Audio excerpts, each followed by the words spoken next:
Self adhesive self भन्दो रहेछ, एमाजोनबाट मगाएको है। र यसलाई तपाईँले यो स्टिकर जुन चाहिँ यो एडेसिभ छ टालिने किसिमको भित्तामा लाउनुभन्दा अगाडि चाहिँ सेल्फमै तपाईँले पहिला फिट गर्नुहोस्। कहिलेकाहीँ त अमेजनले झुक्काउँछ, तर यो चाहिँ राम्रै देखेँ है। कभी कभी त्यो दिखाता तिलिक्कै आउँदाखेरि चाहिँ फिलिक्कै हुन्छ है। र मन पर्यो मलाई चाहिँ। र सानो सानो किचनमा यदि कन्जस्टेड छ भने I think this product will save the space र बेस्ट नै लाग्यो मलाई चाहिँ। र यसरी लाउनुभन्दा अगाडि भित्तामा यो टाइल्सलाई मजाले सुक्खा कपडाले पुछेर यहाँको स्टिकर जुन चाहिँ अघि प्लास्टिक छ त्यसलाई निकाल्नुपर्छ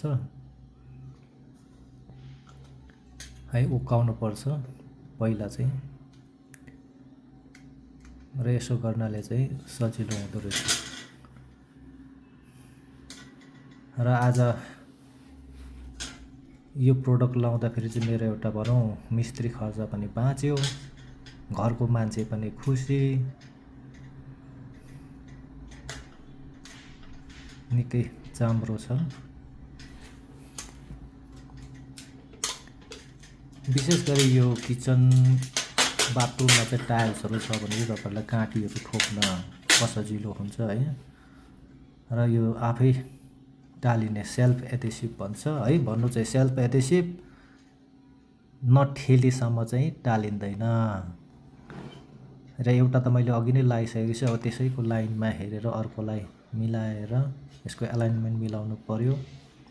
दुईटैले बराबर हाइट पारेर टाल्नुपर्छ है यसरी। र यसरी यो तल्लोपट्टि पनि मजाले लाइन हेरेर मिलाएर भएपछि चाहिँ अब हामीले हातले यसलाई मजाले ठेल्नुपर्छ र कपडा लगाएर पनि तपाईँले दल्नु सक्नुहुन्छ।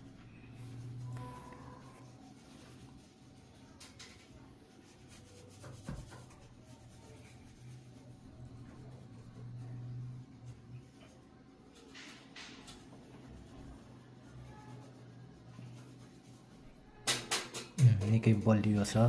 बलियो भन्नाले यो धेरै गरुङ गरुङ चिज चाहिँ हुँदैन। यो मसिनो मसलाको बट्टाहरू, बाथरुममा यसरी स्याम्पूको बट्टाहरू यसरी राखेर राम्रो हुँदो रहेछ।